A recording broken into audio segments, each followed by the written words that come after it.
Hi friends of the Review Loft, I'm really excited because today I'm interviewing the amazing Claire Contreras.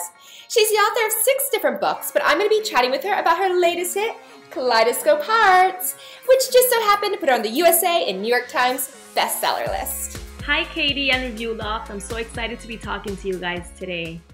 Kaleidoscope Hearts has just been so well received by the reading community, which isn't surprising at all. Can you tell us a little bit about where your idea for Kaleidoscope Hearts came from?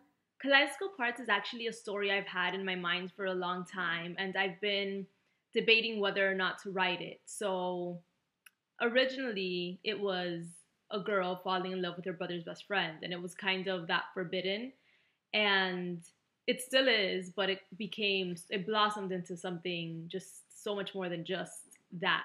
To me, Kaleidoscope Hearts is about love, second chances, hope, taking our broken pasts and making something beautiful out of it instead of, saying, like throwing in the towel. So that's what it's about for me. The general story is about a girl who falls in love with her brother's best friend and the reasons that they aren't together for all of these years or can't be together, or life gets in the way, and just things that happen.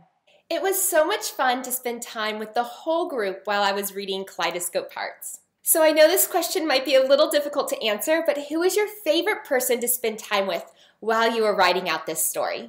This is a tough question because I actually like so many of these characters. I think it's kind of a toss-up between Victor and Mia.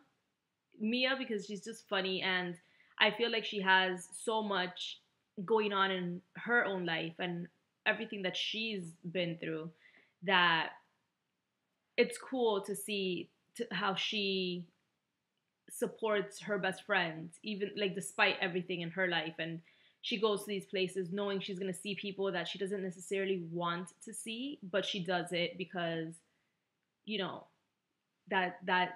shows that sister bond that they have. So I think Mia. Victor because he's funny, he's very, very protective of his sister, and I think it shows. And who else? I think it's a toss-up between those two. There's a really organic pool between Estelle and Oliver that I think readers can really connect with when they're reading Kaleidoscope Hearts. As you were writing their parts together in the book, could you feel that pool as a writer? I could definitely feel the pull between them as I wrote, so I was really, really glad that it translated on paper so that when people actually read it, they felt it the way I did. What was the hardest part for you to write in Kaleidoscope Hearts? The hardest part for me to write was actually the end, because I usually go into stories knowing the beginning and knowing the end. So this one, I wrote and I wrote and I wrote and I just wrote so much, and then when I got to the end, I was like, how is this what's gonna happen? And I actually did not know what the ending was gonna be or how it would actually be anything. So I wrote it and then I rewrote it. I rewrote it a couple of times because I wasn't like perfectly satisfied with it. And then when I finally got the last version of it, I said, this is the end. So, but yeah, that was definitely the hardest part for me to write. All right, come on, Claire, hook the Review Loft up. Will you tell us what you're working on next, please? So I can't give you 2 lines from the story I'm working on because I can't. But I will say that it has to do with Mia and Jensen.